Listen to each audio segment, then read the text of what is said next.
All right, so the game is called Questweaver, and basically the way it works is you got characters in front of you right there. Yep, and so they're divided up into 5 different factions. So there's vampires, there's werewolves, there's dragons, there's leshens, and there's trolls. Okay, does it say anywhere they're typed? Bottom right corner, there's symbols, but they're really small on these demo cards. So we're gonna make those a lot bigger when the real cards come out. But yeah, so there's a symbol for each, and they kind of look like these here. So if you're shuffling through, there's the vampire and dragon and the werewolf symbol.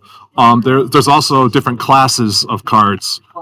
So there is warriors, sorcerers, strategists, and sentinels. Okay. So when you're building your team, you're keeping all that in mind. And then when you get your team of 10, what you're doing is you're playing them one at a time, trying to get enough power, wisdom, and chaos to complete the quests as they come out. Okay. So what you got to do is you got to play your cards, get greater than or equal to. When you complete the quest, you'll notice that there is a choice that you have to make on the bottom of each quest. I thought you guys were going to be gone for longer. That's all right. I can keep it brief. 2 minutes. I didn't hear 2 minutes. I told you. It's all good, though. No worries. So you got to make a choice, A or B, and then after you decide on your choice, it could help you, it could hurt you, it could just, attack an opponent or whatever. After that, you add those points in the top corner to your victory pile, and the most victory points would win the game after 25 of the quests have been completed.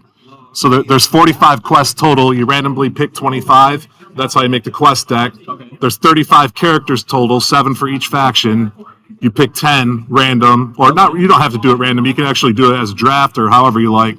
That's how you make your team of 10. When you complete a quest, you get an item. You can trade 2 items in for a spell. And so the items can be used by anybody, but the spells are all faction specific. Okay. So werewolf. Vampires can use only werewolves. I got it. Right, but you'll also notice that there's a synergy bonus, and there's a name on each spell at the bottom. So if Hala Moonscar were to cast that werewolf spell, she would get a synergy bonus, and she would get both powers. Or if Nalia was to play the vampire spell that she's associated with, she would get the synergy bonus for that. Okay.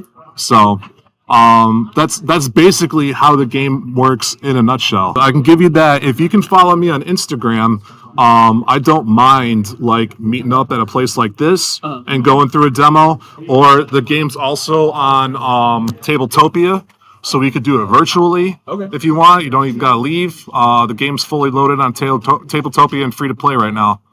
For sure, man. Yeah. So yeah. I'd try this. It looks interesting. We played 2 games to fully understand the game. So after a little bit, you'll get it. I would say what I've seen with people that sit down and try it, after a few turns, they understand what's going on, and then after maybe 30 minutes, they're starting to think strategy now and how to play their cards a little bit more effectively. Yeah. Absolutely. Yeah, give me a shout out on Instagram.